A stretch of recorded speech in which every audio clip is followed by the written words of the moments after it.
Welcome to Know Before You Go.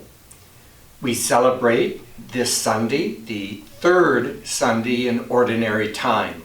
We're quite aware that we are now in ordinary time, although there's really nothing ordinary about our present time.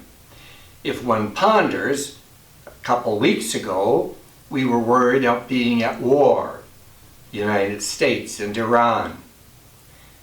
At present, in the United States, we are torn, stressed, divided over the fact that the president is on trial after having been impeached.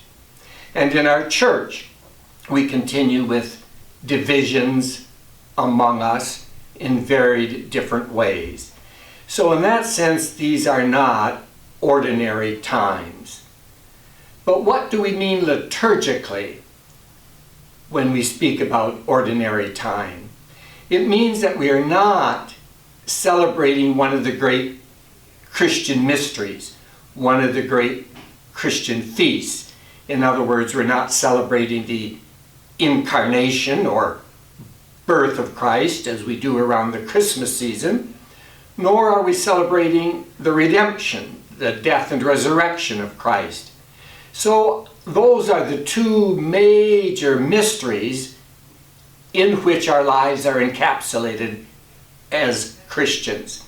So we're not in that kind of festive mood, but at the same time, what we are somewhat reminded of when we say that we are in ordinary time, we look for the ordinary, daily, regular ways in which we find God's presence, Christ's presence among us. So indeed, it's not a question of simply rejoicing and celebrating because of those particular Christian mysteries, but rather our heightened awareness to God's presence with us, even in our daily lives, something for which we need to be grateful and of which we need to be very much aware.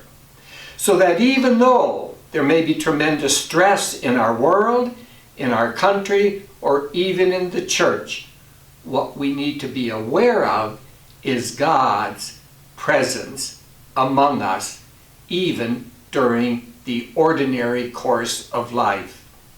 Which also tells us that the ordinary course of life is not pain-free, trouble-free.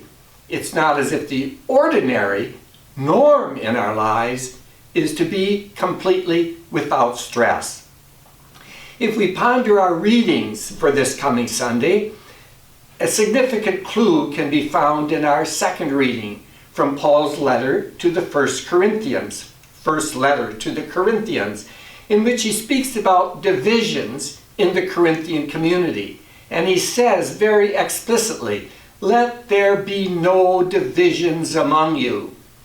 He had received reports that some were saying, "Well, I'm for Paul, I'm for Apollos, I'm for Cephas, I'm for Christ," as if there could be any division for those who are really living in Christ. So we need to take heart and challenge from those words, because it is so easy in our country or in our church to let the divisions among us, the differences among us, become divisive, and we lose the awareness that we are in Christ.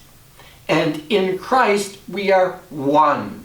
And at that level of depth, we ought not be thinking of ourselves as for this party, that group, this particular theology, although that kind of diversity certainly exists. In our gospel text, going back also to the text from Isaiah, which is the first reading, it talks about Jesus having returned to Galilee after the death of John the Baptist. So that moment, that momentous time in Jesus' life, when his own mentor, you might say, had been killed, a time of great stress it would have been for Jesus himself.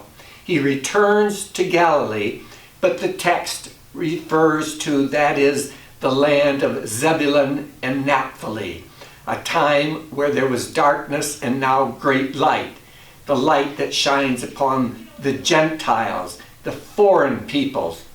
In other words, even in times of darkness, there emerges for the people great light.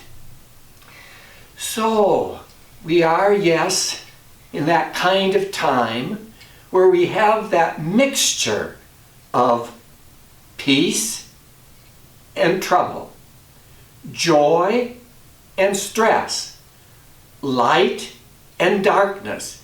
And that's what's ordinary about our lives. It's not just that we focus in a celebrative way only on those great mysteries, but we become very aware of the realities of life. Jesus returns to Galilee and attends to the business at hand. But even that business at hand is not what we might think of as ordinary or commonplace. He preaches, he heals, he takes care of those who are diseased, he drives out demons. This is the ordinary ministry of Jesus, but it is indeed an extraordinary ministry. So likewise for ourselves, as Isaiah says and the gospel according to Mark repeats, those people who were in darkness have seen a great light.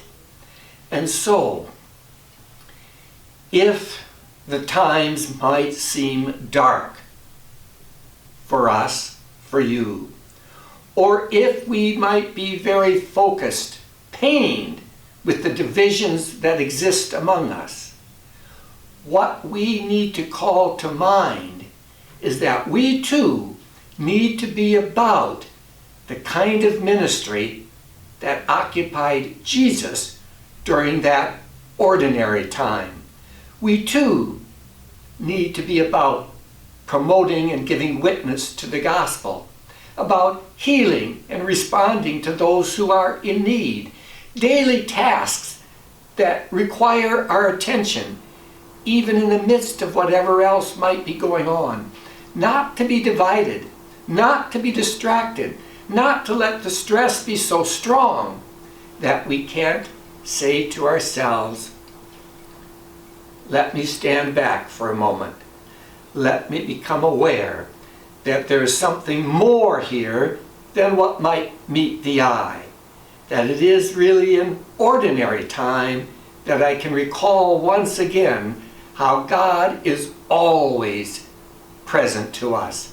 That it is in the end God who governs the universe providentially with wisdom and love.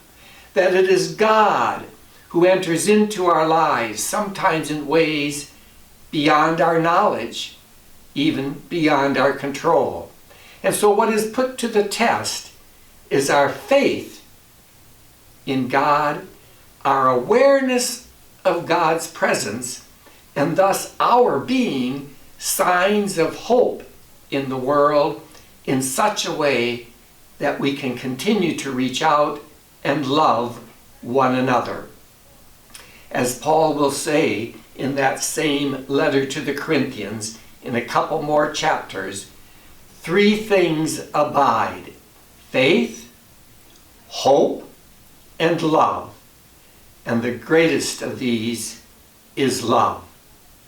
And so the more challenging the times in a daily kind of way, the greater must be our capacity to love and to reach out to one another and remind each other that we are in God's hands and not our own. Thank you very much.